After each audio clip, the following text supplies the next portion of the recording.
Chai After Dark includes adult language and NSFW content. If you have auntie sensibilities or uncle sensibilities, this podcast may not be for you. Hey, potty people, it's your captain speaking, Captain Ron. This is a special edition of Chai After Dark, where we're tackling the just released hit podcast turned into Netflix documentary, Sweet Bobby, My Catfishing Nightmare. I, for one, was super excited as I love the 6-episode podcast, and maybe you will too. You can check out all the reviews. It was critically acclaimed on greatpods.co. Search for Sweet Bobby. And the link will be in the description just for you. And for the Netflix doc, well, you can obviously go on Netflix and search Sweet Bobby. One side note, Shubnam wanted to be super efficient with our episode today because we have to edit this for a quick turnaround in 24 hours. And guess what? We did it.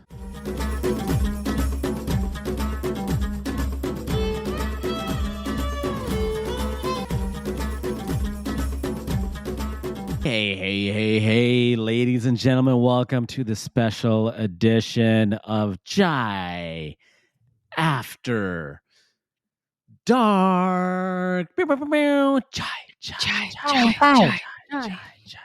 And that was a lot of energy. Yeah. Finally, all this pent-up frustration these last couple of weeks of planning with you guys on this story, this podcast to TV story pipeline that's going on. I have no words. I'm fired up. I have no words to describe what is going to happen on this episode. This is your co-host, Captain Ron, the captain of this of the ship. Actually, Shubnam is pretty much the captain of the ship, so I'm just a wannabe captain. And from greatpods.co. So go visit that. It's like the Rotten Tomatoes for podcasts. Check it out. I need the click, so definitely go there. Joined by my co-host, Shubnam. What's up? Hey. Hey, girl. If you've been a listener, it's also num-nums. We all got some pep in our step today for this After Dark episode. Yeah. And we're also joined by Samim the Dream. Let's do it, dude. I'm so excited. Yeah. Hey, shout out Kevin, Mimi. Yeah. From what you say, it was elementary school or high school? What was it? It's college, right? No, man, college? My college freshman roommate. It's pretty much elementary school. All right. A long time ago. In this episode, we're going to get frustrated, get excited. It's beneficial and entertaining to y'all. And the title of the Netflix documentary is called Sweet Bobby, My Catfish Nightmare. And that was released today. And we're going to turn this episode around super fast for you guys. We're going to work all night, maybe all night. And in this episode, let me just give you the description. First, it is Kirit. She's South Asian. She's Punjabi. She's Sikh. She's British, out in London. So Kirit falls for a man she meets online, only to get swept up in a virtual relationship that upends her life for years in this shocking documentary. Whew. In the podcast space and podcast industry space, about a couple of years ago, there was a podcast released from Tortoise Media called Sweet Bobby. It was an investigation, catfish investigation, true crime, hosted and investigated by Alexi Montrose. And if I mess up his name, I'll recorrect it.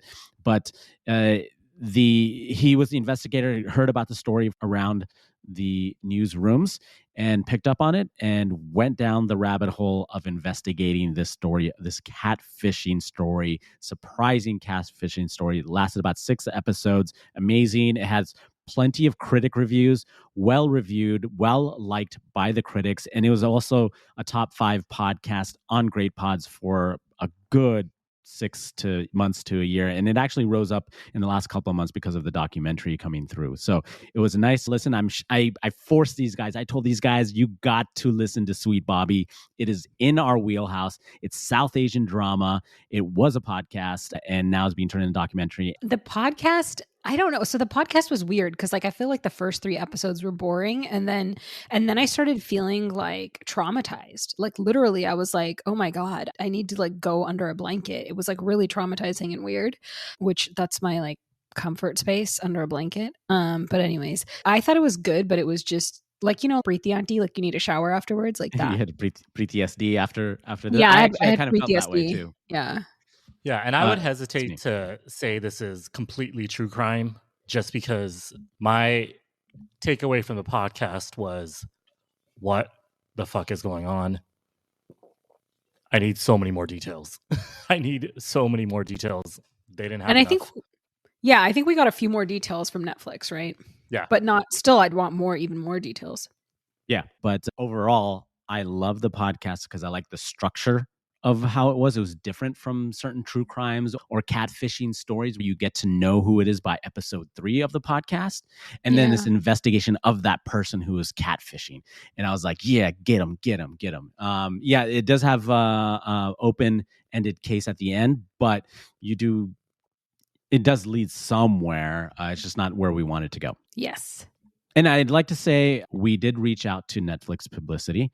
And while we were in talks for commentary with Gareth and getting involved in the publicity schedule, we were ultimately ghosted on. But also, I kind of feel like it's kind of fits because I wish that Bobby had just ghosted Gareth instead of this shit. So, So it kind of fits in the world where, like, oh shit, Netflix ghosted us. They catfished us maybe a little bit. At least they didn't catfish us. At least it wasn't Simran pretending to be Netflix for 10 years. That would have been. Hey, we don't really know that. We sad. never met these these PR people. Yeah, maybe before. it is. You don't know who Simran, it was. knows? Yeah. Yeah. I We mean, don't know. really quickly, I did wake up this morning and on my calendar, it does say Sweet Bobby up on top because I was excited to do this podcast today. And I wake up this morning with a message on my Bumble from, I guess, our pet sitter from the year before. Like, she had come here to like take care of the cats while we were out of town. I wake up this morning and the first thing she said was, I know that you have these 2 cats named this and another cat named this. And then my first reaction was like, what the fuck? Like, somebody's playing a trick on me through Bumble on It's the day that we're catfish. supposed to do Sweet Bobby. But it was, well, I might be getting catfish because I haven't met her technically. I've met her previously. But she's your pet sitter?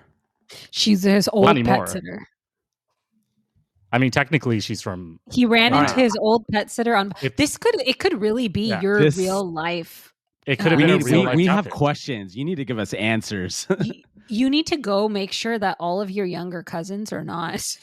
You need to Messaging hire a these- private investigator as well to find the real address of your pet sitter. Well, how many? And we're gonna like, what percentage of Tinder, Hinge, Bumble do you think are catfish? I'm sure there's like a pretty significant percentage of people getting catfish because you end up not meeting 99.99% of people you match with. You're Yeah. gonna, I would we're gonna get imagine into there's this. I will say this on Bumble is that that there are times when there's a match, you're like, oh my god, this is amazing, got a match, and then 24 hours later, it's not that they blocked you. I get another notification from Bumble Trust and Security saying we Oh. value your trust and security, and certain like profiles have been deleted and so on and so on. So those matches Wait. where I'm thinking, oh, that's You the have love been of my talking life. to. You have been talking to. I didn't an even talk to him old because it was like man. less than 24 hours. Their QA or trust and security system, at least for me, has been like pretty spot on and like quick. I'm like, why did they unfriend me? They didn't even like let me talk to them. And it turns out like Wait, if then the next somebody message is, if somebody unfriends you, you message Bumble. I don't understand what you're saying. No, Bumble messages him being like, "We unfriended them on purpose Oh, got it. because Okay. they're not real." Yeah.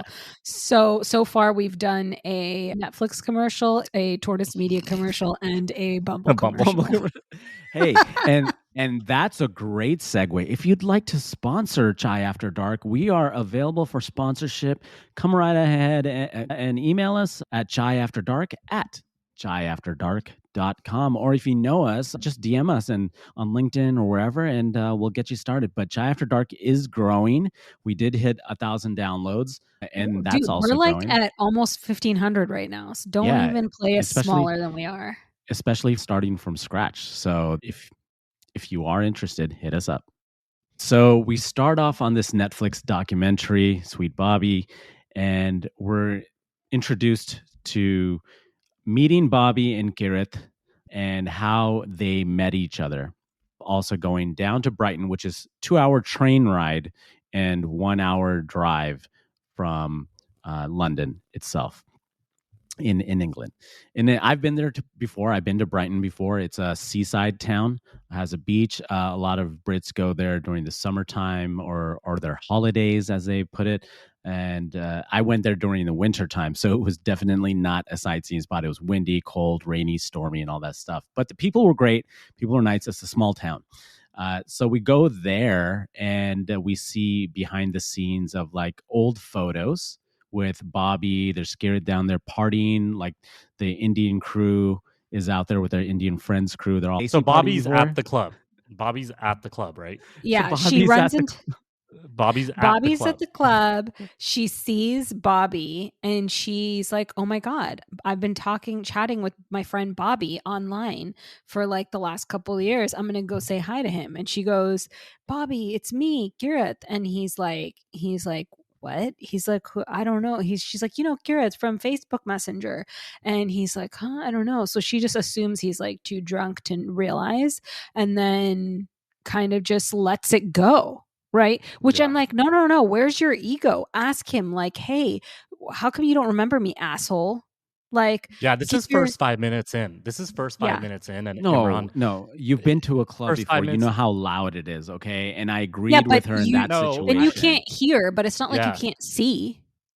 I agree with both of you. I think it starts off with her already talking to him for 3 years. So this doesn't start from the beginning. The Netflix documentary starts for Bobby and Garrett are in their own relationships. So they're talking separately. as friends. Yeah. If it's been like 3 minutes or 3 months or like my story, 3 Bumble messages, like, yeah, I'm not going to walk up to some person and be like, "I saw you online" or whatever. But they've been talking for 3 years. I felt like she should have stood up for herself literally in that moment. And she's already 3 years into being catfished at that point. And that's how the Netflix documentary starts. But yeah, the club is the club. But I don't know. I'd be pretty singularly focused on the one person I've been talking to for 3 years if I ran into them at the club. Yeah, and I get that she didn't have a relationship with him, so it wasn't like I'm not, by any means like blaming her for this. It's just like, there's two ways this can go. You can either be like, "Oh, okay, I don't want to embarrass myself and embarrass him. I'll just let it go." Or you could be like, "No, asshole, you know me," right? And it's like it's just really interesting how just someone's tendency in their personality like can just lead you down a road that you didn't want to go on. From Imran's perspective, if he was partying at the club, then why would Bobby know her? Garrett might be right that he's having too much fun. You know what I mean? Like, he doesn't recognize her. It's dark, it's loud. I don't know. I think that's BS. I think that's BS men say, but Well, look, okay, so JJ is dating Simran, Garrett's cousin, and JJ is Bobby's younger brother. So we already know that within the first 5-6 minutes, and she's talking about that whole situation at the club. It's like, oh, she's dating. That's how they met, and that's how they know each other in that sort of community. We get to learn more about Bobby's and JJ's family. They're big in the Kenyan community in Kenya, which is in Africa, for those who don't know. And so we go through that sort of like philanthropic. God, you got me again with the word. Put that in the jar or whatever, a buck. And so we get more into her about her 2011. The year is around 2011. She has a marketing career. She's a radio DJ. That's actually, fun story. I was a radio DJ one time. I was in Bollywood and Bhangra. It was a Bollywood Captain radio Ron, show at UC Irvine, KUCI. Fun fact, Nice. I interviewed a couple of comedians then, and we'll talk about that later. So there's a lot of Facebook involved because the majority of this catfishing story happened on Facebook. But What's Up does come in later with other family members. I just want to play one thing before we want to move on, is her radio introduction. So we have that.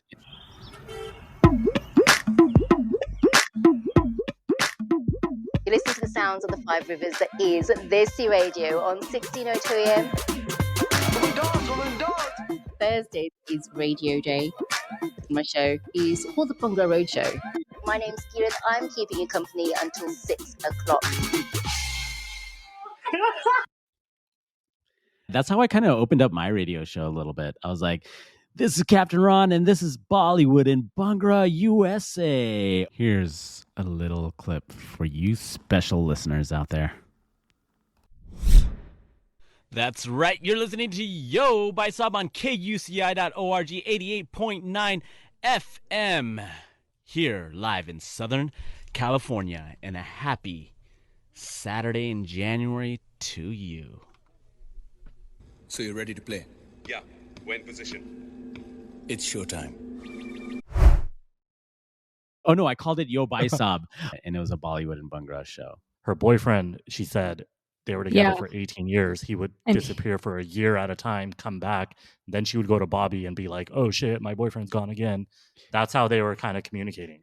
And that's like an interesting point because you can see them, they're like bonding over their trauma, you know? Yeah. So, yeah, just to back up. Kirat was Yeah. dating her boyfriend for about 18 years, right? Total, yeah. And Yeah, this guy wouldn't marry Yep. her. It was pretty obvious. And I think one of the points I wanted to make in the beginning was she was probably just so happy to have somebody respond to her every day, every Yeah. minute, every hour, because She her says that at boyfriend one was point, yeah. literally disappearing for a year. Like, while they were physically together, he would disappear for a year. What kind of shit is that? Like, why would you ever marry someone like that? So Yeah. I don't know, like, what happened, but yeah, I can see how she took that and was like, I need somebody around all the fucking time. And that's very much a part of Desi culture, especially for women. Generally, marriage, like even for men, marriage is like everybody needs to get married, even though the reality is you don't need to get married, but whatever, right? yeah, But especially what? women need to get married. Need especially to in get this married. community, Yeah. and especially if you've been listening to this podcast, and especially Yeah. around Indian matchmaking, you should be up to date on certain pieces of the culture.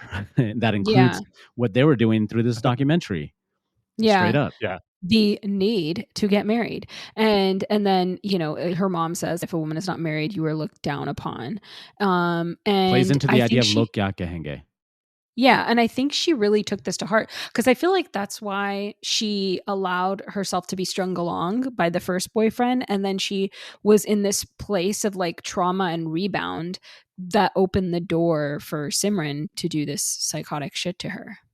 And her mom also said that while she was growing up, and I'm assuming growing up meant like in her 20s and stuff, while she was with this guy that ended up not marrying her, they were getting proposals from the community and from family.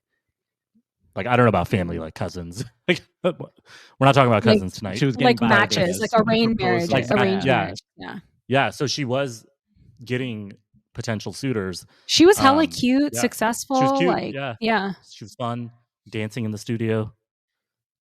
But, you know, that sweet, sweet Bobby came through, right? Yeah. And, you know, she was like in her early 30s. She's like, time's a ticking. I got to make this Yeah. happen. And then right We- after I'm sorry, go ahead.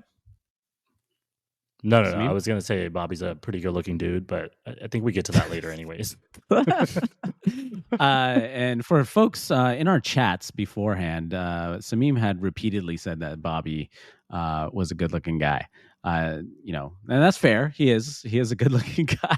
He's a good, Literally. literally all the people in this documentary, including the fake profiles, were good looking people. So Yeah, So they now, picked some hot ass people for fake profiles, like some Yeah. stock images. And we meet Roshni. Roshni is her younger cousin. They hang out all the time, especially when this catfishing started happening. And there would be phone calls between Sweet Bobby and Roshni and Gareth together on the phone, or even texting or voice notes. It just, even in the beginning of this show, it's just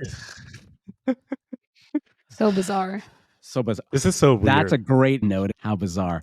So Roshni's cool and chill. Like in this interview, she's like probably in her late 20s now or early 30s.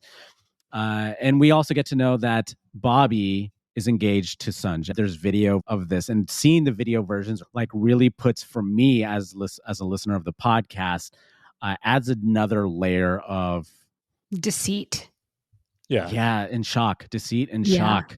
This is, oh, wow. From a podcast, it was in my brain. The visualizations were in my brain the entire time. But once I saw the documentary, I'm like, oh shit, this is like another, as you mentioned, deceit and shock. So Bobby was married before he got a divorce, and then That he wasn't Sanj. quickly, within a few months, meets Sanj, and then he proposes to her, and he sends Kirat a message being like, I'm getting engaged to this woman. And Kirat's like, she's like, I thought it was like a rebound thing. It was kind of fast, but he was happy. So like, whatever. Yeah. And this is another part where, why didn't you just go away, walk away? Like, you were friends with him. So the previous like 3-4 years that we've been talking about, like, I didn't think that was a big deal. Like, you can probably message someone for a while.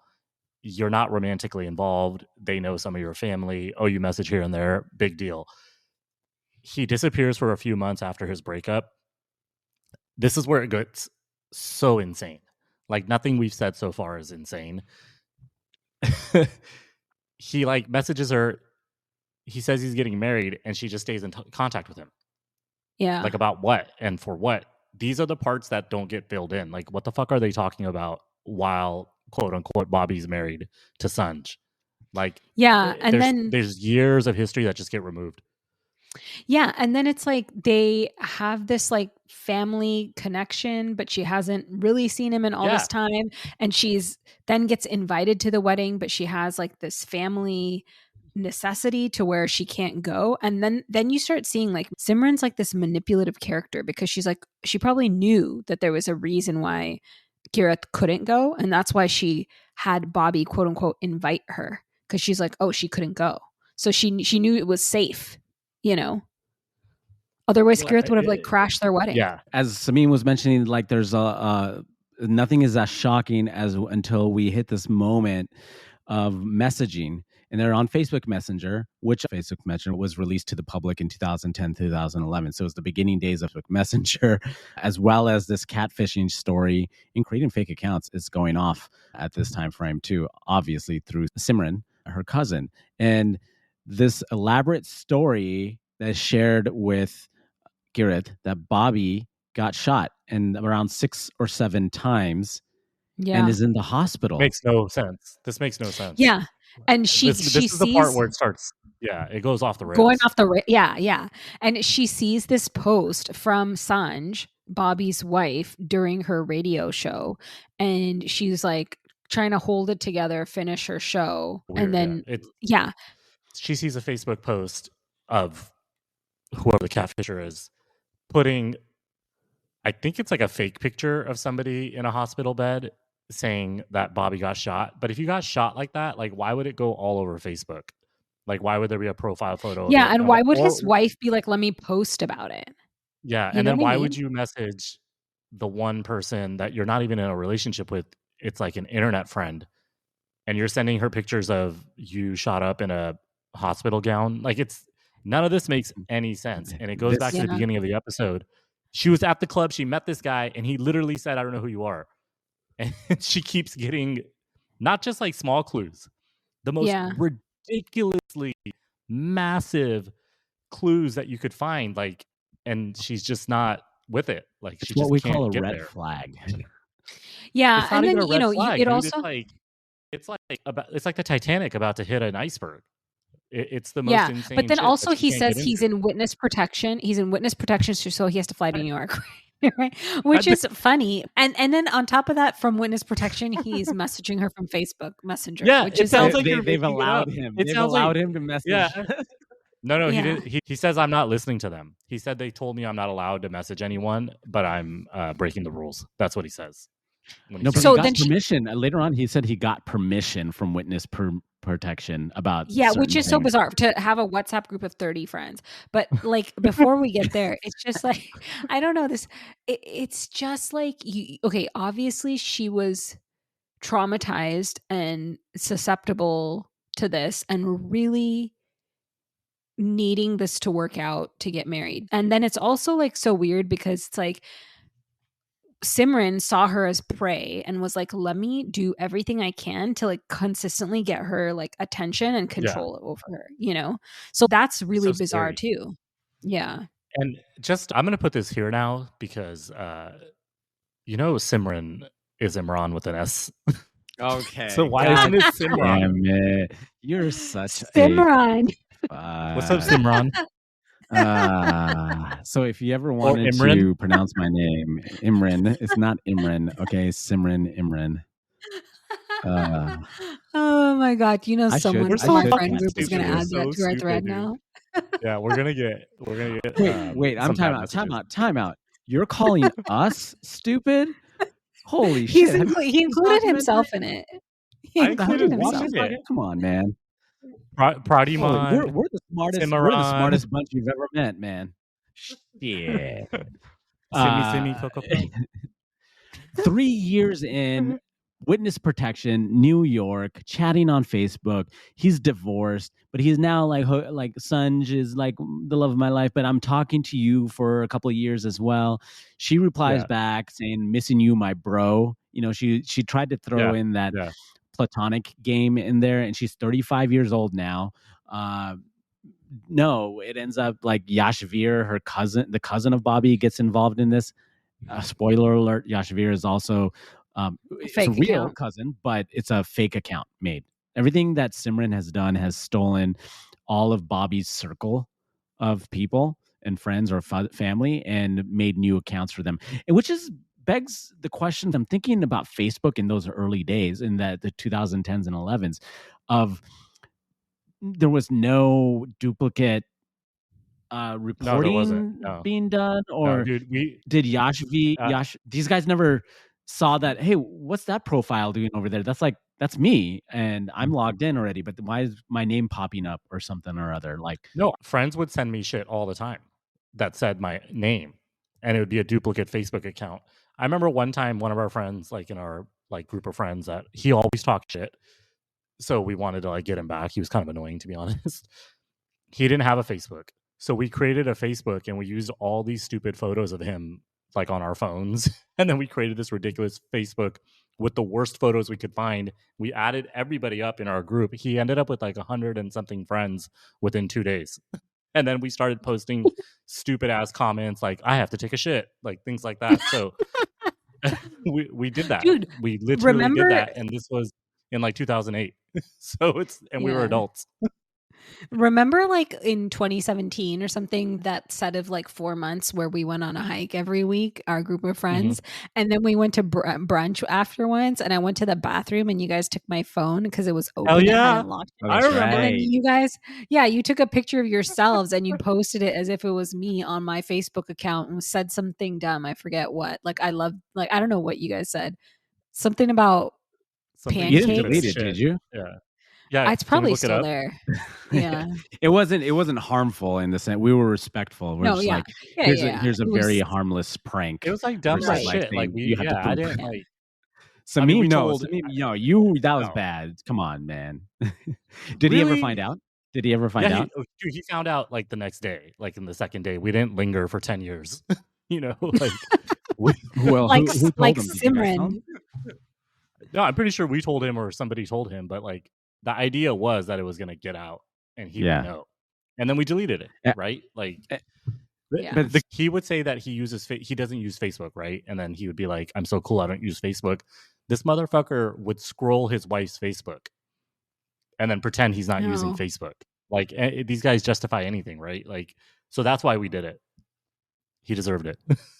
Oh, he would just use his wife's Facebook and then claim that he's not a part of Facebook. I was like, you're still, because you're still using Facebook. He's like, he's a lurker. It's even worse. We did this shit. We did this shit a lot. Like, I used to grab my sister's computer and my brother and I would just say the dumbest shit. Like, and it was always like juvenile, whatever we wrote. In the early days of posting random stuff for friends, like if they left their phone unlocked type of thing. Yeah, we did the Num Nums is a prime example. Of what Dingleberry. Oh God! One day we need to tell that story. Is that day today? I don't know. Oh, I'm pretty sure we wrote Shubnam loves Dingleberry cheesecake. With one of the maybe that's what you wrote. I think that's what you wrote. Yeah. I see in that situation, I don't think I realized what it meant, so it was fine to me. I was like, "This is normal." I don't know what you're talking about. Dingleberry is? So we meet Roshni, her aunt. Yeah. No, her cousin. Roshni's her cousin, not her. And then who's Jaswant? Jaswant is her aunt. Just want this aunt. Okay. So we meet the aunt, the cousin. The aunt we just all- wants. just want. See, we are so stupid. Okay, I'll give you that one. We are. All right, let's All get right. into this. Now we're heading up 4 years of speaking to Bobby as well.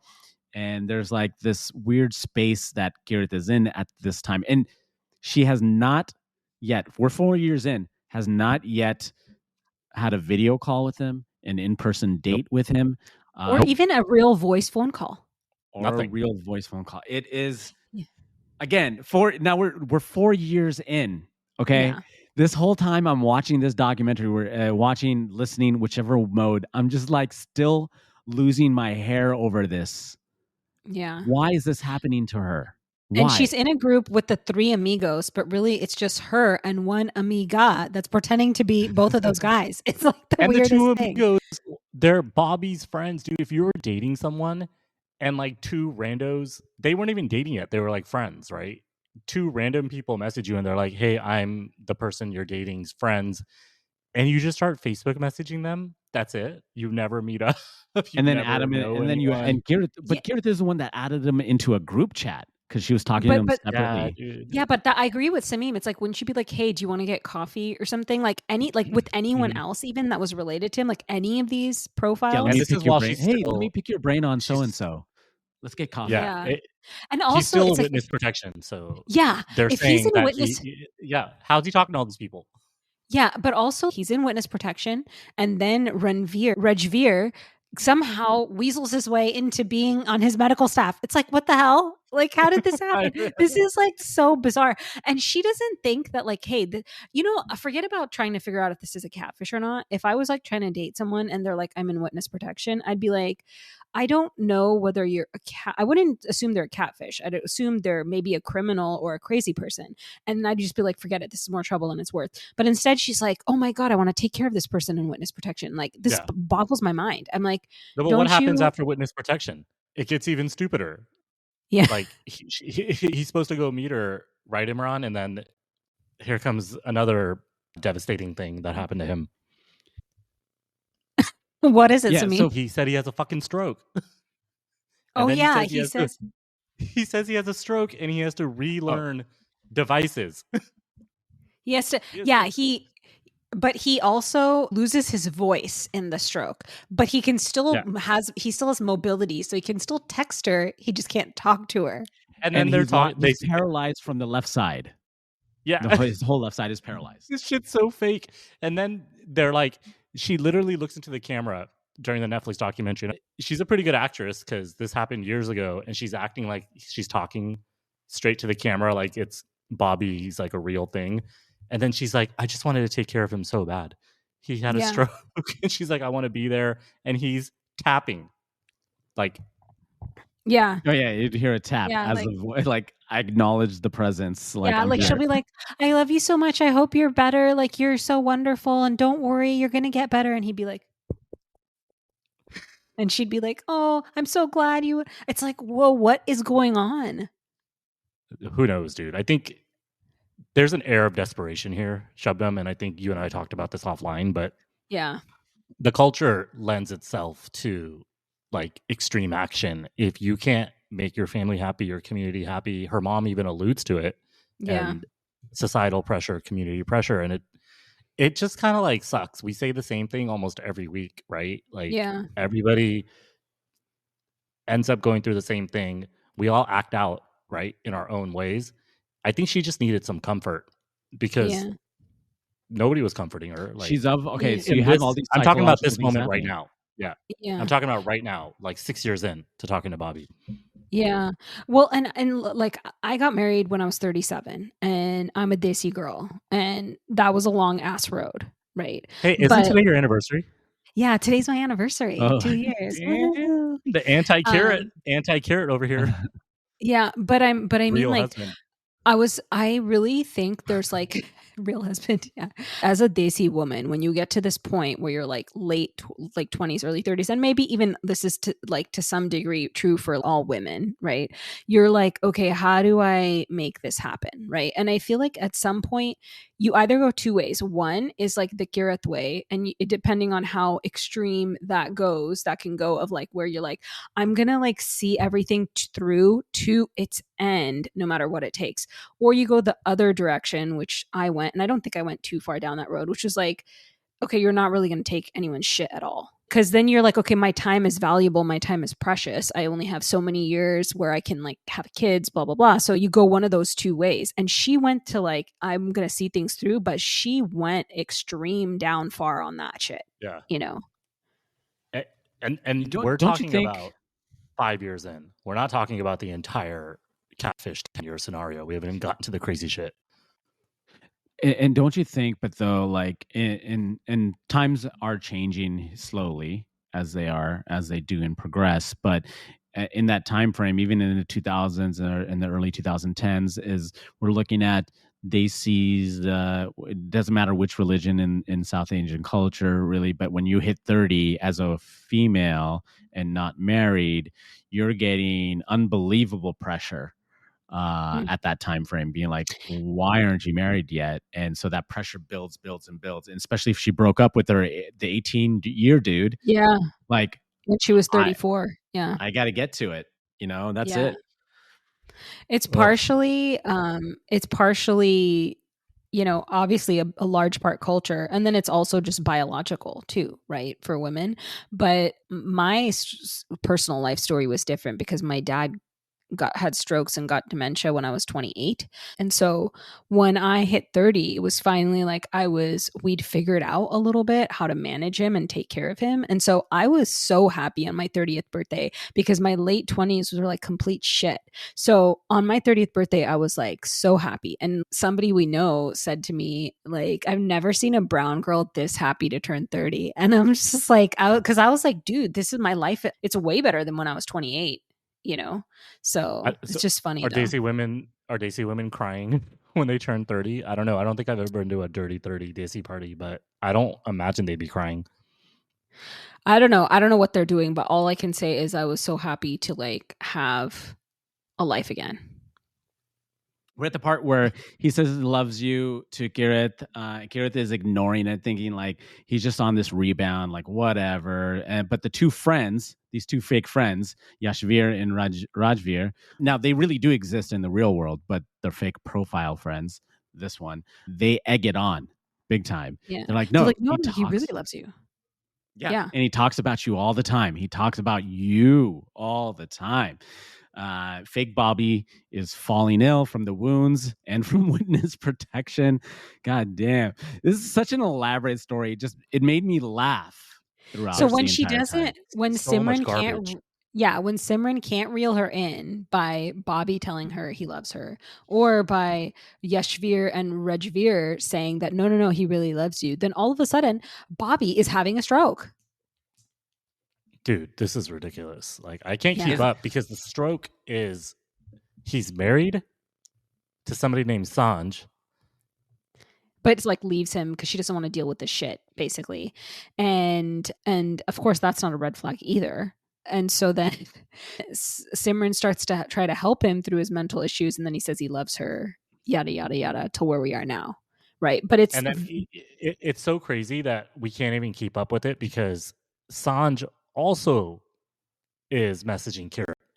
So it's like a husband-wife thing. She's like very involved with her family. She loves Sanj. She loves Bobby.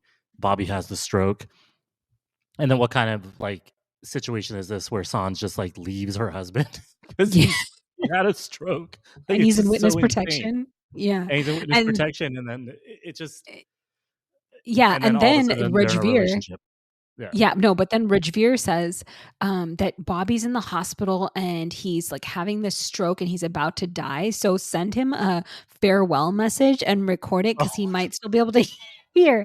So then she's like sends him this like gets this very emotionally involved like goodbye death message to him where she says she loves him, which I started to think about. Special friendship. Now she specifically said it's a special friendship that we have, Yeah. and so on. Yeah. So, Because they And, weren't, I'm like, dating yet. Yeah. yeah, I'm like, I'm cool with you guys. But if somebody was like, one of you is like about to die, send you a farewell message, it would be very emotional, right? And then I would start thinking about dingleberry cheesecake and all this history we have, right?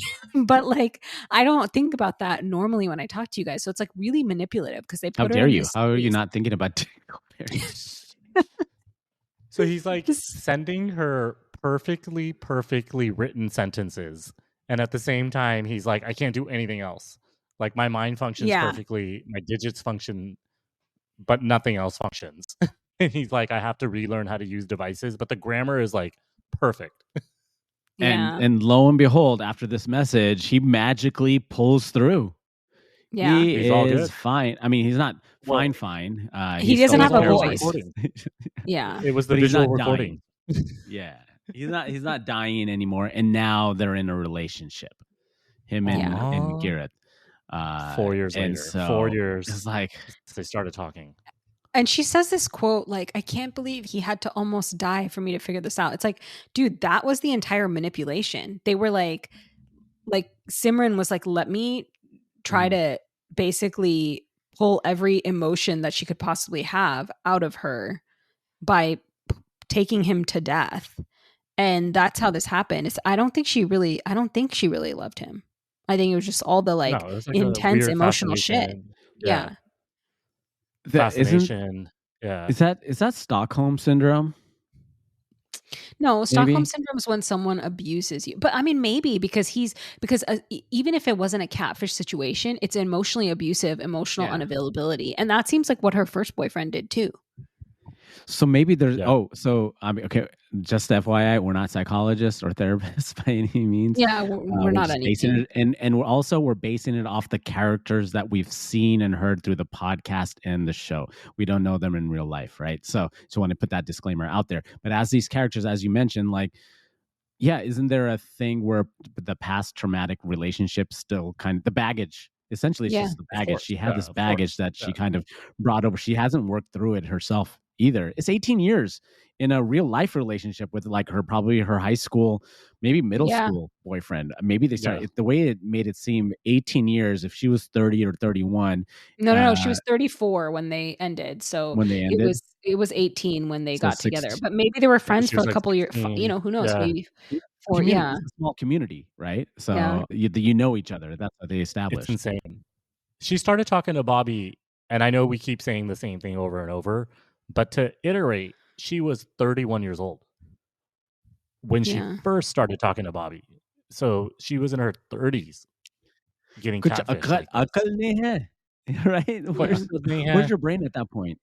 Yeah. And then when they get into a relationship, she says, they just kind of like get into the relationship. She's like, if I commit, I commit. So I think Yeah. that's like the major issue, because she did that to her last boyfriend. That didn't work out either. Yeah, and I don't think it's about buckle. I think it's like, I don't think it's about smarts. I think it's about emotional trauma and just being like, I am going to see this to the end to try to get married to this person. But the thing is, like, to what end? Like you said, it didn't work out for either of them. Or say it did work out with the other boyfriend. Then you're going to have the shitty ass husband that's going to like disappear on you and not do shit for like a year at a time. Like what kind of life is that? That's what we said in the beginning. So I think this guy Yeah. treated her pretty badly, and Simran / Bobby are all over her, messaging her constantly.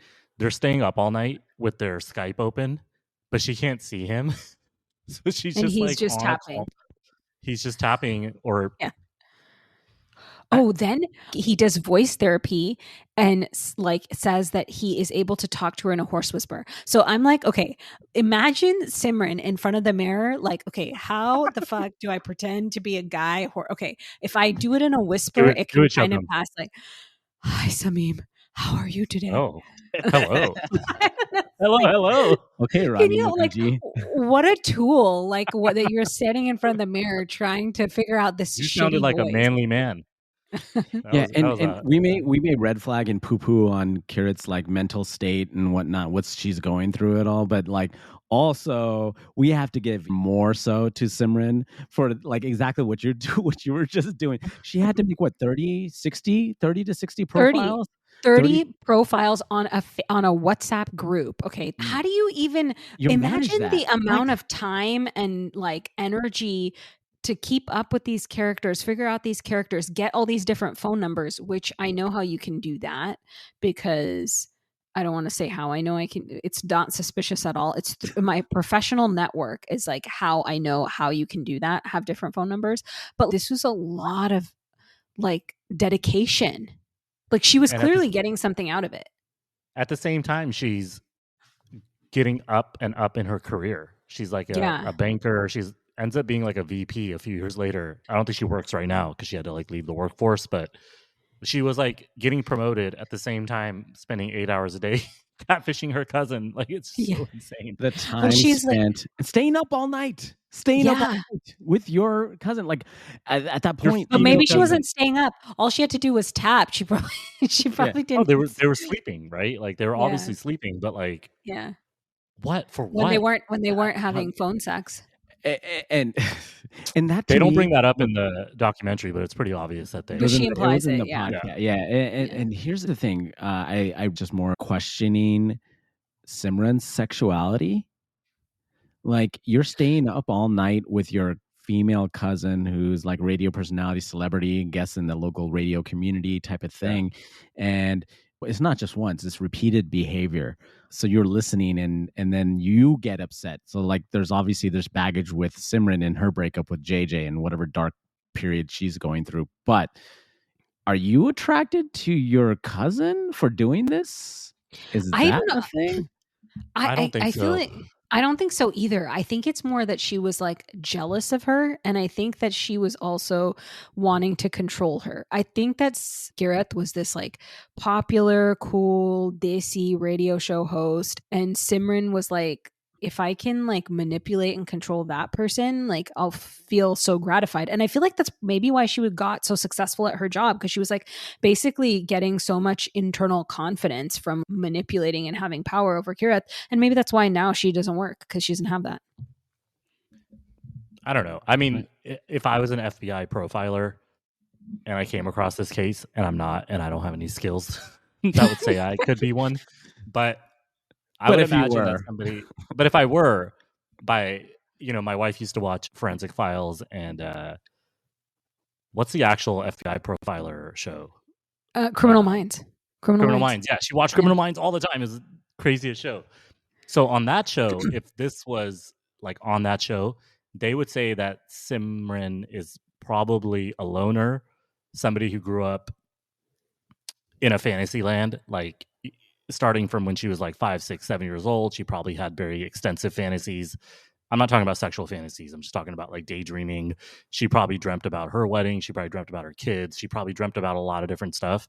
And I think you're right. I think she got infatuated with her older cousin because they did have a very close relationship for being like 10 years apart. Yeah. And I think that was, I don't know how to like say this, but I think there's some potential where something happened to Simran. Garrett knew, or Garrett did something. Simran never forgave her. So it brought the mom asks that question. Together.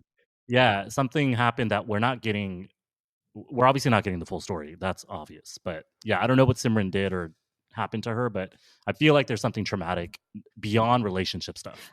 I feel like there's trauma in both of these, like Simran and Kirit's families, right? Like I feel like, because just even the way, like, I don't know, like the way that Kirit's mom didn't tell her dad, but then listened to Bobby telling her not to tell the dad. It's like, dude, what is going on here? Oh, that was crazy. Yeah, that part too. Like the mom didn't tell the dad that Garrett was in a relationship with Bobby and that's the one thing I thought about when I was taking my notes. If they're in a relationship and the parents know, aren't the parents going to try to contact Kenya? Like that's what the dad was going to do. Like, it's insane. So all these people didn't talk to each other. And instead, they're like, join this 30 people WhatsApp group of my cousins. Like, Oh it my makes God. you feel like, was Bobby really in witness protection? Does he have issues with his family? I feel like there's so much stuff here we don't know, and we never will know because Desi people don't talk about shit. Log kya kahenge? Yeah, And exactly. and so throughout all this, then they start to move over to WhatsApp. So that's the WhatsApp group that you speak of. Bobby says he's having a baby. With who? With his ex, Sanj. Sanj. The devastation, because Bobby and Kirat were in their wedding planning phase. Yeah. And how do you get engaged and still? Okay, again, that's another why and a how for Kirat, right? No, why but like, and you know, how. you could say to someone like, I really have feelings for you, but let's do this in person, right? Like, I'm not going to get engaged to you without you coming here, right? Like, that's another thing, right? We're gonna keep Exactly. asking why. Let's file it under why and how. Like, hey, this one's Yeah. another why and how moment. Mhm. Like, how could Yeah. you get engaged and start wedding planning over a dude that's in the hospital witness protection plan? Yeah. Who's tapping on a microphone that he's like listening to. Like, all this is very far-fetched. Okay, Yeah. so and his ex is having a baby, and the question is, how do you have relations with your ex-wife while you're paralyzed in the hospital bed? Because this couldn't have happened before he got shot up. It was just so bizarre. He said he had relations with her 7 or 8 One months time. ago, right before Bobby and Kirat got together, right? So then I was like, oh, I think Simran saw the baby shower, because that's when people, around the time people have baby showers, like 6, 7, 8 months. And so she must have seen the baby shower on the actual Facebook and been like, oh, I'm going to work this into the story, you know? It's so freaking bizarre. Or like the baby was already born, because Simran would fake be Bobby and they pick clothes together, and then she would send her pictures of the baby wearing those clothes. She sort of mind tricked Garrett into picking clothes that the baby was already wearing. Like, it's just, this shit just doesn't stop. That's exactly that's what happened, as they explained towards the end, as they summarized. I was like, oh, that's kind of smart. I mean, it's really bad. She's Don't clearly do that, not but dumb. it's kinda She's smart. just a I mean, she's just big time VP. Yeah. Big time VP VP. at the banking company. Hey, I'm gonna put this out there too, because it's Chai After Dark. Dude, the profile picture that they picked for Simran, as that, she was Philip Uncle would say. Yeah, that's what I thought when I was watching it, and then at the end when they said that's just an actor, I was like, damn, what the hell? I thought Simran was hella hot. I know, that would have been the biggest twist if Simran was We like were super thirsty available, on these fake super profile hot, pictures. and she's just like, I'm too good for any of this. I'm gonna go after my cousin instead. Well, now after this all this BS that's going on with this marriage, and the ex has a baby now and all that stuff, Gareth is adamant about making this work. Obviously, yeah, she's upset and all that good stuff. Yeah, but Simran calms her down, and Simran is like, no, but he loves you, and it's fine. Because he flaked. Of course, you got to keep this going. Yeah. He was supposed to come to London, and they were like waiting for him, and he never showed up. And then Garrett was told by Simran to like, just, who cares? He loves you. Just let it go. Yeah, which that's also a red flag. If all the people around you are like, who cares if he's treating you like shit? Maybe you need to get some new people around you, or maybe those people are fake. Yeah, there was this piece where Bobby was going to give Garrett a T-shirt or a shirt or a sweater or whatnot. Oh yeah. In that moment, and it's like from his New York City hospital. It's like, how are you going to get it over me? I'm going to spray my cologne or whatever scent on the shirt or whatever. But who goes to New York City for work in training? Magically, Simran. Wow. Yeah. And then imagine up with him. Wow. Yeah. What no, he manages to get the nurse to give the T-shirt to Simran. Okay. But imagine you're Simran, you go to New York, hella cool city for a job, for like a work trip. And you're like, no, I need to stop and buy a man's shirt and then buy man's aftershave to spray on that shirt to give to my cousin that I'm pretending to be in love with and her to fall in love with me. Like, this is like 7 years in. This is like so pathetic. I don't get it. It's just so pathetic. Oh man! Just to prove Bobby is quote unquote real, the lengths to go to is at this point. I think Simran is way in too deep that she Yeah. has to go all the way, go big That- or go home. That's the problem with both of these women. They just don't know how to quit, you know? Yeah. No, Like, totally. I mean, like, they just they need to have some other motto that's not go big or go home. They need to just go home. That's just. I mean, I get it from Garrett's perspective. I don't get this Yeah. at all from Yeah, same. Simran's perspective. Like, it's just too much work. It's like you're not getting any gratification out of it. You're not making any money. I don't. The gratification is power. I think she's just sick. Power, yeah. Yeah. Yeah. But that's why I'm after saying there's something there. They hate. Yeah. They don't. Garrett doesn't hate Simran. Well, she hates her today, but something happened. Like I don't. I think there was something in her profile. We should get somebody from Criminal Minds on here. So we can Penelope Cruz. Okay, yeah, let's get that an actor to comment on the state of their behavior. So Bobby starts when proven that Bobby does exist. Here's my T-shirt and a cent. That's all you get. Bobby starts getting upset for not having Garrett's time and starts getting obsessed. Yeah, and controlling time. Skype calls. We're talking about like the overnights, like 12 hours. Like they showed the timer on the Skype call. It was like she wears his shirt and sends him a picture. They're definitely having phone sex. taking pictures every single She morning. sends him a picture every morning. Yeah. Yeah. I mean, phone sex is like whatever. Like they're talking dirty to each other. Like, who cares? The biggest crime here is all that time wasted. It's like doing it to your cousin. Like, I know. Yeah. I just all the shit that we've said about cousins on this podcast, and we end up with this. Like, sweet. It's like another fucking cousin story. This ends up being an elongated 10-year long cousin story. This is a queer desi cousin story. It's like checks all the boxes. Man. You know, when you come down to it, what if the story is that Garrett just happened to take one of Simran's Barbie dolls and like when she was growing up, Simran never forgave her for it. You know, it could be something really like dumb like that, like something really small like that, but she's actually been like molested by her school bus driver or some shit, like Simran, I mean. And then that day Garrett took her Barbie, and that just like really was the straw that broke the camel's back, you know? She was not molested by her school bus driver, everybody knows. Hey, we don't know that, just FYI. Yeah. So it starts overtaking her life with that, owning the time. Garrett is starting to pull away socially from her family. She ultimately has a panic attack and is like, I'm just going to block you now, Bobby. Like, this is way too far. But he begs and pleads to like believe him. Like it's him and it's true. Like she still wants to chat with her. So even though bro is still in the hospital bed, all this time I'm laughing in the back of my how head. long is one in the hospital for? You know, like I'm like, for that long. Isn't the case supposed to be moving? He also had sex one time. Yeah. In all of this, he had sex one time. He had has time a to healthy have baby. sex once. Yeah. Why? And he's had one time he has sex and he has a baby. Yeah. Like even with a stroke. So it's like, wait, okay, like how much of your therapy, physical therapy, has like really helped you out a lot? So at this point, it's just a hot mess. I noted down. This is just a hot freaking mess. Yeah, she's absolutely spiraling. Yeah.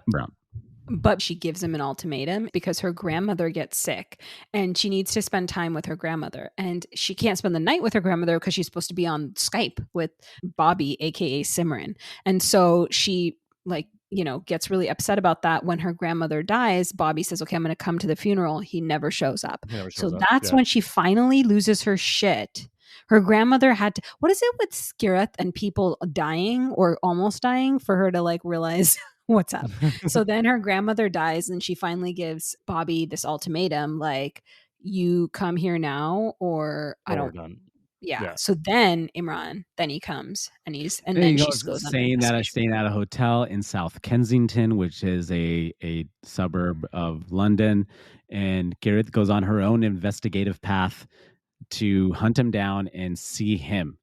He calls her up. He's at the corner, doesn't see the address of the proper place, calls him, he picks up and he says, now I wonder how he's saying this. Like in Shabnam, if you could reenact Do it, what he, Shabnam. because his full voice, they didn't say that his full voice came back, did it? Yeah. Like, it's still I like can't kind really- of broken up. I see you from the window, but I don't want to see you. I can't see you, okay? I just can't. Reenactment by Shabnam Num Num. I can't see you, but I cannot. I will be But I there in a do second. wanna see No, I you. just I kidding. see you. I will see not you be from there the ever. window. So I this see you now, from the window, but now- don't come in. so now this is an Why didn't he imitation just? of Why Shabnam. didn't she just ask? Yeah, I mean, let me do an Shabnam. imitation.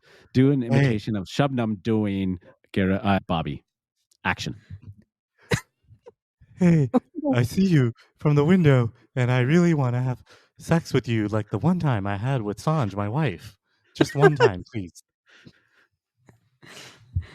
I mean, he's And desperate, scene. right? I don't know. And scene. And scene. And now, finally, Garrett. No, let's stop here for a second, Imran. Okay. We need to stop here for a second. We're 10 years into this shit. We are 10 She's years 39. into this She's shit. 39. Well, she's 39 years old. So we're So, 9 like, years nine into it, years. whatever. Yeah. 9 years. Yeah, 9. Imagine being in front of a $10 million townhouse in Kensington. 10 million quid for all you across the pond listeners. You're in front of his house 9 years later, and he's like, "Hey, I don't want to come out." Like, I know. this is the most insane shit. We're You're about to standing get in the middle of the married. street. We're wedding Yeah. planning. I don't want to come out. Well, Dude, he people also fucking freak out at the grocery store when they don't like get their order on time or whatever. Fucking Yeah. Karens freak out. And she's Yeah. like 9 years later, and he's like, "No, I'm not coming out. I'm cool." No, because he said we've had a fight, so I don't want to meet you at the airport. Which I'm like, are you shitting me? You can't have coffee and then be like, okay, we're not gonna like spend the night together, or you're not gonna come to my parents' house, or whatever it is. But let's have coffee and then you go back to your hotel and we'll meet up. Then I don't understand. You can't have a meal together, a drink together, like anything together. You can't do anything. You can't even like wave from the window. Like, I can see you, but I don't want to see you. Like, and she's looking around like, where? That's so emotionally abusive, actually, to be like, I can see you, but I don't want you to come. That's actually really emotionally and psychologically abusive. But that's my thing is like, you should feel when someone's doing that to you, there's like a feeling inside, and you should be like, I don't know. I feel like I would be like, you know what? Fuck you. That's it. I'm done. Yeah, there's Like, no worse the feeling first than time he that. did that. Yeah. Yeah. When someone's This like is like fucking the- with you like yeah. that. Yeah. This is the 100th fucking time he did it. Like, Yeah. yeah. I mean, if I was in a relationship and whoever I was with was just like, "No, I don't talk to you. I don't have to talk to you for 9 years." Like, it's insane. Yeah. There's one moment here where I'm thinking about now is that if we fell into this mess, right? Let's say it's just me in her shoes, right? I would obviously tell my close friends, right? Like you guys, right? I'd be like, "Yo, guys, this is whatever, blah blah blah blah blah," and then you guys would chime in, being like, "Dude, you're getting catfish, or you need to stay away." This would be like probably within the month of something. Forget Yeah, about bro. even catfishing. I'd be like, dude, this person's like Red flag. full Even of if they're shit. real. They don't even. Even Yeah. if they're real, why would you want Yeah. to meet them? And at so this you would be point? doing that. And so maybe like with Gareth, like she did it. I guess her close friend that she was going to confide in is obviously Simran. So Simran was able to close that loophole. And so I feel like obviously Simran was stringing it along, even as Simran herself, when Gareth was talking to her, stringing along. So obviously, like there's more blame, 100,000% blame to Simran. But I'm just thinking about like the people that she trusts were egging this on as well. They were part of the ploy. So that part really sucked ass. Like, okay, there's one thing that I can't complain about Gareth for is that her group of people were egging this on as well. They were part of it. Yeah, I mean, Yeah, like the that's just one mom, person. and It was yeah. just one person. It was nobody else was a part of it. Those aunt No, and but- uncle, they're like, "Oh, we're happy for you." Yeah, but the mom was pushing it along. Even Roshni was like pushing it along. Obviously, Simran was totally pushing it along. But I also feel like this is just because this is a thing in our culture of like, you need to get married. And maybe she wasn't being honest with them about everything, right? Like maybe No, they she didn't wasn't know full that story, she right? met him. Yeah. We don't have the full story. Yeah, I could see that. Because even the mom was like, at one point, the mom told her, "I don't think this is right." Like, but then she also was talking. She was also getting catfished by Bobby. He was talking to the Yeah. mom, right? Oh, yeah. "Tell me." Yeah. Yeah, He's about sending what? her, hello, About mommy. yeah. Hello, Hello, mommy. mommy. And then and asking her like what food she likes to cook Yeah, and what food shit. she's It's making? like, Like, oh my god. And this is Simran's aunt, right? So yeah, she's like, she's now yeah. she's catfishing her aunt. So this just gets like crazy. So So in this process, she's like questioning everything at this moment. Now she's obviously upset. Finally, things are starting to click, or at least we think things are starting to click. I think 50% of it clicks, but 50% of it still is rage and catfished. And so she Yeah. goes and hires a private investigator online. She Yeah. searches online. She hires a private Which investigator. I'm like, why not do this 2 years in? Why not? Dude. Yeah, why not do it 6 months? I don't know. Well, probably not 6 months, well, but like, yeah, she exactly. actually 2 years. she finds Sanjay's parents' house herself though.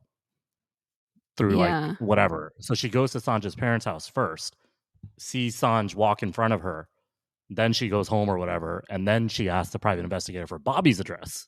Like, so she went to Sanjay's parents' house in London, and then at that moment I was thinking she's gonna fucking kill her. And then You know, literally Carrot says I was gonna run her over. Obviously I wasn't gonna run her over, but I felt like running her over. Because at that point she thought they were having an affair, like Sanj was back with yeah. Bobby. Well, dude, you know, I'm like, this could have gone so much worse if any of these Exactly. people Yeah, were that's what I was slightly thinking. Yeah. less mentally healthy. She could have killed Bobby. She could have killed Gareth. She could have killed Simran. Simran could have killed her. Simran could have killed. Like, so much shit could have happened. Somebody could have committed Yeah, suicide. so much could have gone Yeah. wrong. Yeah. Yeah.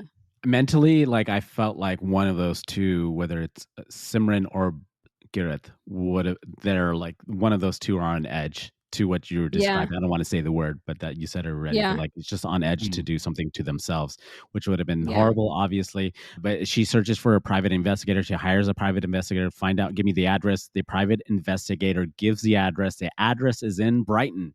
To me, I was like, oh, Brighton, we're back where the story began. Back Yeah. when this Came love full circle. story ever showed up at the club in Brighton. So she gets the address of his place.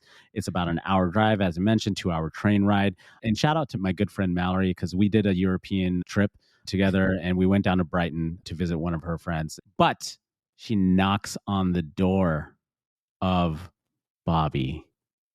And what happens? Bobby opens the door and is like, who the fuck are you?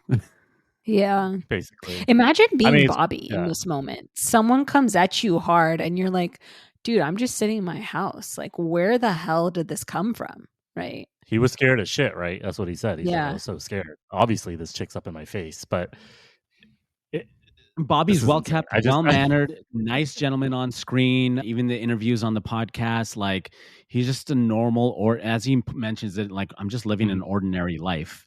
And it just feels like it. It's like, yeah, he's a chill Brit, Desi Brit, with his wife Sanj, his real wife Sanj, and the son that they have, the actual son that they have. And Gareth is just starting to get more and more upset. She starts to walk away. She comes back. She's like, you're a liar. You know me. We've been talking for 10 years. So Garrett is showing her phone to Sanj and Bobby, and she's like, look, your face is on here. Bobby starts calling her, but it's not Bobby, obviously. Garrett thinks it's Sanj because Sanj went back in the house. Yeah. So she's like, oh, Yeah. it's Sanj doing it. Yeah. The part where I'm not, this is where I get confused because does she hang up and then she calls Simran? Yeah. And then That and part then they wasn't very mention clear. something about Simran. Yeah. Yeah. And then she says to Bobby, you talk to Simran all the time. And he says, I only know one Simran who used to date my brother. And then they call Simran and talk to Simran.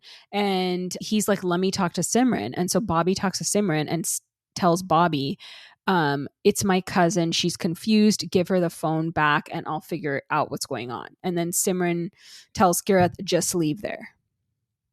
Yeah. But she leaves and then she comes back. She leaves.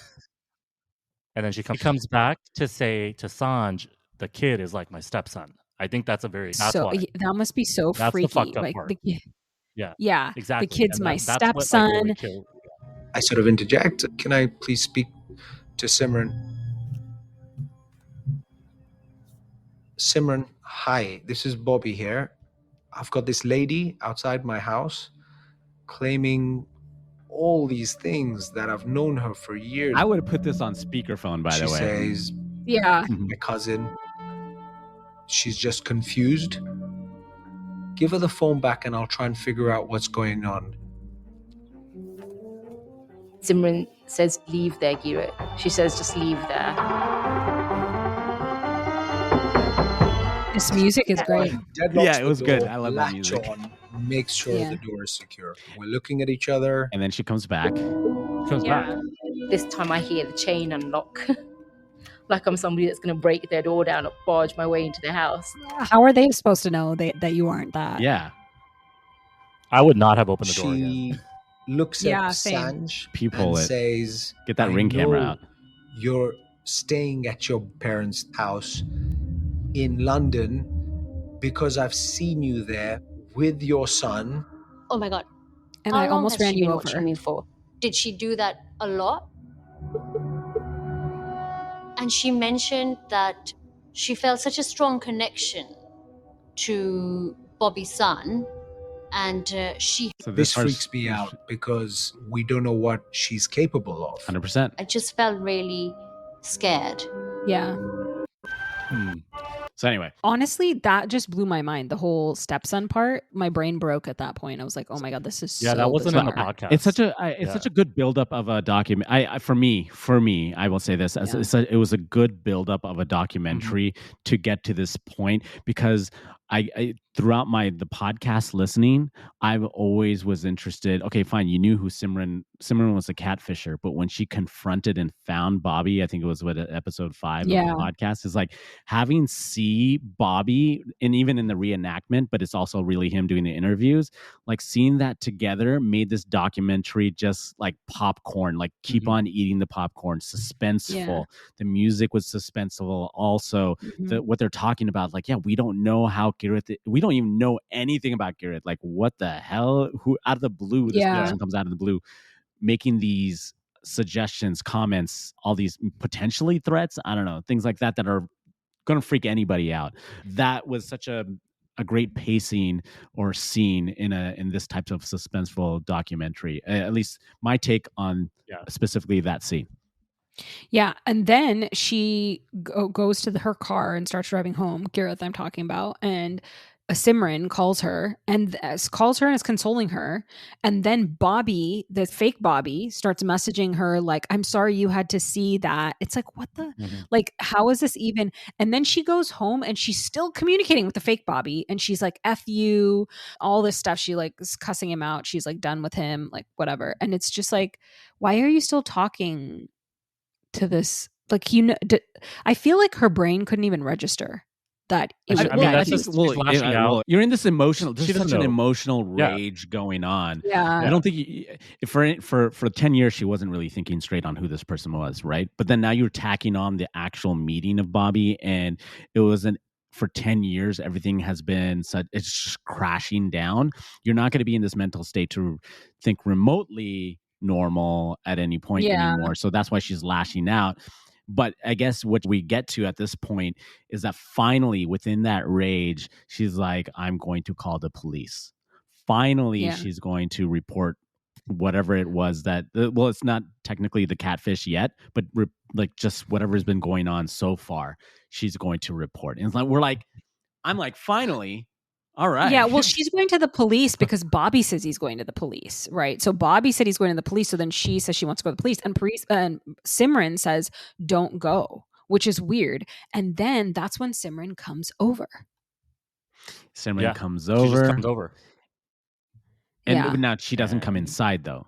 And she says, she says I shouldn't come think I should come inside. inside. Yeah. But it was me all along. It was me. I was the one. Yeah, and Gareth asks why. You've stolen the best years of my life. And Simran says, Gareth, you've ruined all these years of your life. And she had like no remorse or expression. Yeah. And this Simran is where kept on saying, I was in a dark place. I'm like, okay, dude. No, dude, she's she's a sociopath. Like after that line, at first I was like, maybe something happened to Simran. At the end of it, I'm like, she's a total sociopath. I think that's what it comes down to. Yeah, like just, when you're right, when Shubman, I'm in a complete dark control. place, yeah. Yeah, when I'm in a dark place, I don't spend like 16 hours a day like In 10 catfishing years. For people. 10 years. I feel like that would, yeah, I feel like that would be more draining to a normal Yeah. person, but I don't know. Maybe I'm not a Oof. sociopath. Yeah, Yeah. it's such a gross violation of somebody's life and rights as Yeah. well. And we get that whole like crashing down, and we see Kirith obviously upset and going through this. And Bobby, like you mentioned, was not going to hide anything from the police. Simran was also like trying to like not have Bobby go to the police, and he's like, Yeah. hell no. She She messages said- Bobby. Yeah. Yeah, she I can't messages believe him. she It messaged was, Bobby. yeah. It's just She for the says it police. was She's just trying to basically protect herself. me. Yeah, she was like, it was basically me. I don't know why I did it, which is like a great defense. And then she said, I need counseling to help me work through it all. I'm sorry for everything. If you would be willing to deal with it without the police. And then he said, I will not be hiding anything from the police. Thank you for coming clean. Good luck. I was like, Yeah. Bobby's my favorite. Bobby was chill AF. He got all the they have all the confessions. It's all Yeah. there. He goes to the Brighton police, reports it, and he suggests it to Gareth as well. This is where Yeah. like I guess it comes into your local country, your local politics, and the laws that you have. She reported it in, I believe she lives in London or like the greater London area, but it wasn't helpful at all. She reported it to police, and the police said she doesn't have a case. Brighton Yeah. police, however, did, but the London police also said like that it was Bobby that had more violations than Yeah. you. Because his identity was not stolen. Simran, But also, it was interesting because Roshni then said that she actually was confiding in the beginning to Bobby about like some health issues or mental health issues she was having because he was a doctor and she was confiding in him when she was underage. So I was like, oh, Yeah. that's interesting. That's where my I underage wonder- comment Yeah. came in. Yeah. I And- wonder if like they can, but again, that's again like You're faking know, to be a doctor. yeah, but that's also she's representing herself as Bobby, so that's more of like a Bobby thing rather than and maybe a Roshni thing, but I don't know. I don't like this is a strange crime. Like this doesn't fit well into any crime that I know of, like as a lawyer. Not that I'm a criminal lawyer. And the podcast gets deeper into it, but it's the podcast spends 3 episodes almost like On the talking about why the police won't go and investigate, I guess, or arrest Simran, but Netflix kind of just pushes it to the end.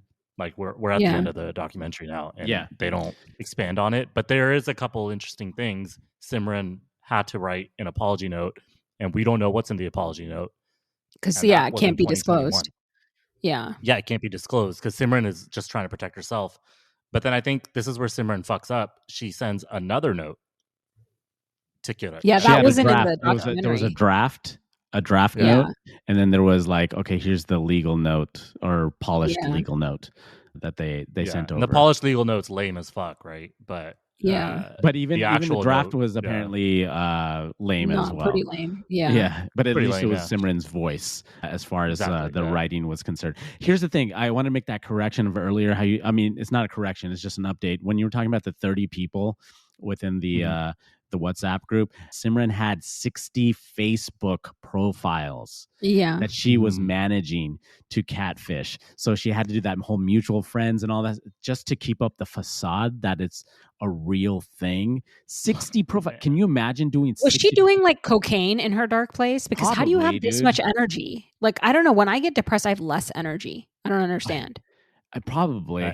And I'm trying to wonder. There's something here. About Kirith's mom at one point said she was really closed off, and Kirith wouldn't even be honest with her own mom about what she was worrying about in relation to Bobby when they were quote unquote engaged. I think there's a real like disease in many small communities or like close-knit communities, in Desi communities also, where it's like, don't open up to people because they're going to judge you. And it's so pervasive and so strong, and it's extremely terrible, and there's like ugly sides to it. Like if she'd been more honest with people, like maybe they would have been like, if she'd been honest with her dad would have called whatever Bobby's dad, and they would have been like, what the fuck are you talking about? And this would have been done, No, I mean, you're totally right. This is like it's not a theme of the podcast, but it keeps coming back to hiding stuff, trying to make yourself look better. As Imran said a few times, Lokya Kenge.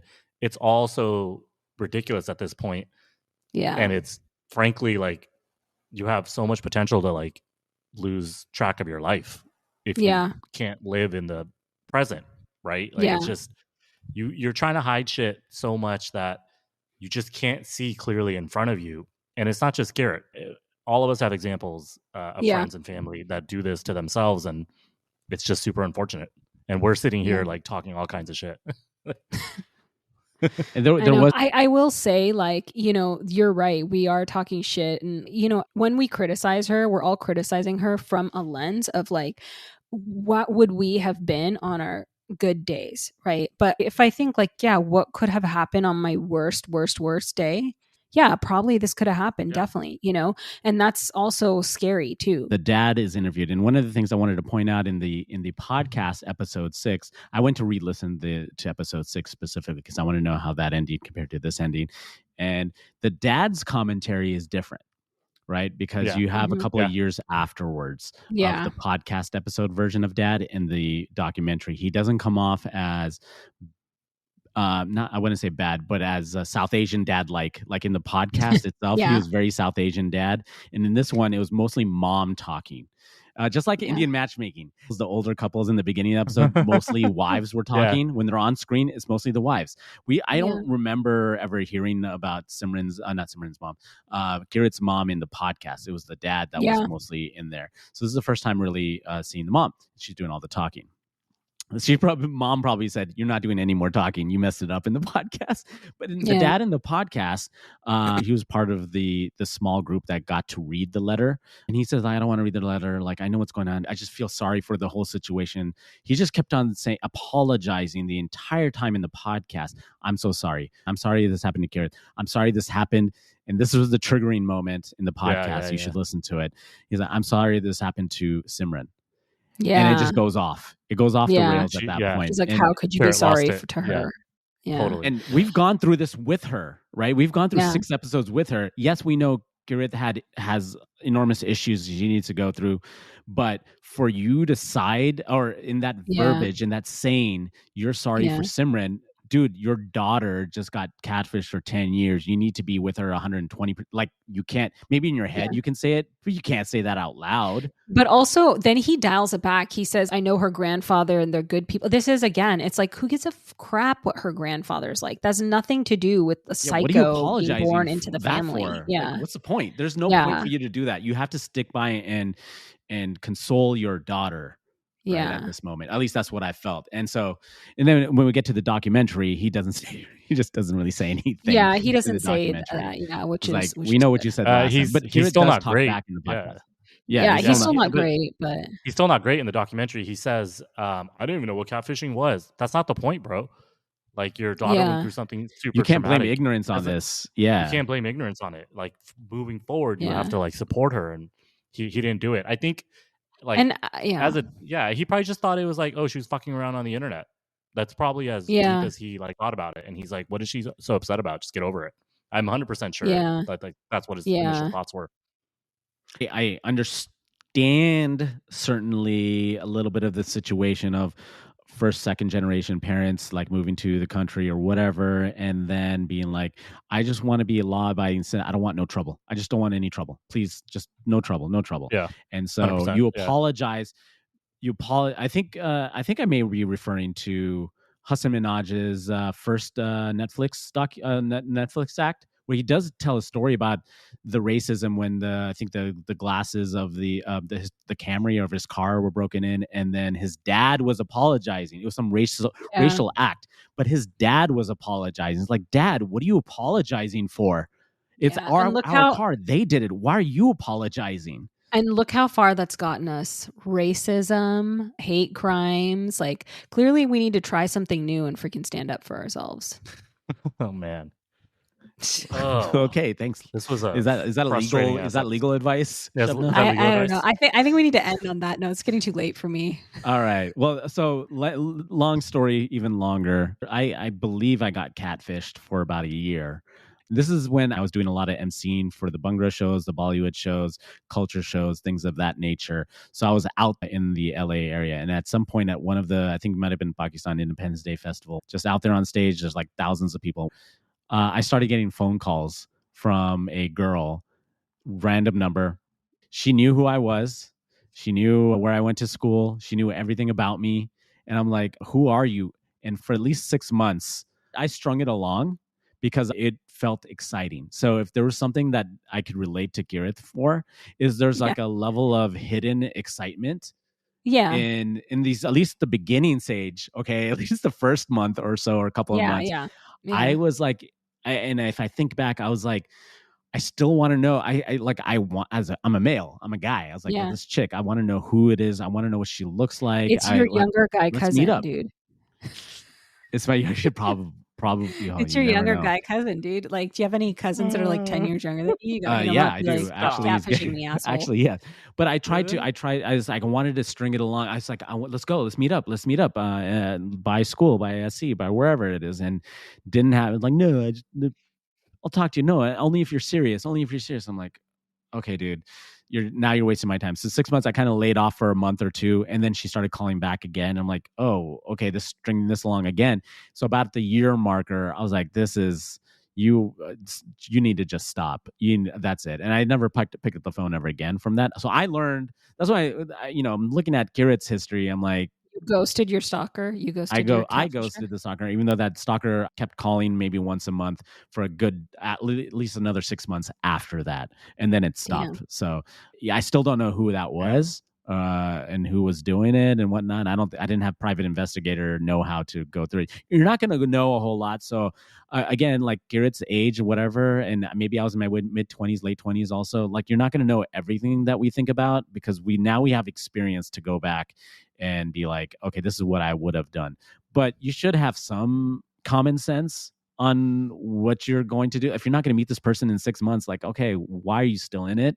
But that was my semi catfishing story. All right. That is all. You can leave all it right. All right. No, I'm like, dude, we wanted this to be a shorter episode, longest episode ever. Well, about 20 minutes is me pooping. So yeah. No, that was minutes, like literally 6 minutes and 55 seconds. And at the end of it, this is a long. Yeah. And out of the end of it all, no laws have been changed in London. They're trying to lock Simran up, and they never got to lock Simran up. She's kind of free, but she did lose her job, though. Yeah, they did lose she lost her job. The louder Gareth is about this, the more Simran's going to be embarrassed and not able to be public. So good for Gareth. She should continue to do that. And much to Samim's disappointment, at the end, also the dialogue said the pictures from the Facebook profiles were actors. So sorry. Yeah. Hey, whoever that Darren was, feel free to chaiafterdark@chaiafterdark.com. Send us an email. Simran's going to text you guys from that thing and be like, hey, if Simran wants to come on and, tell her story, I think all of us are willing to let her come on. Hey, Simran, can you also send us Kiran's bio data for Samim and Imran? Okay, can we roll out? All right, let's roll out. This was too much, guys. Yeah, hey, thank you guys.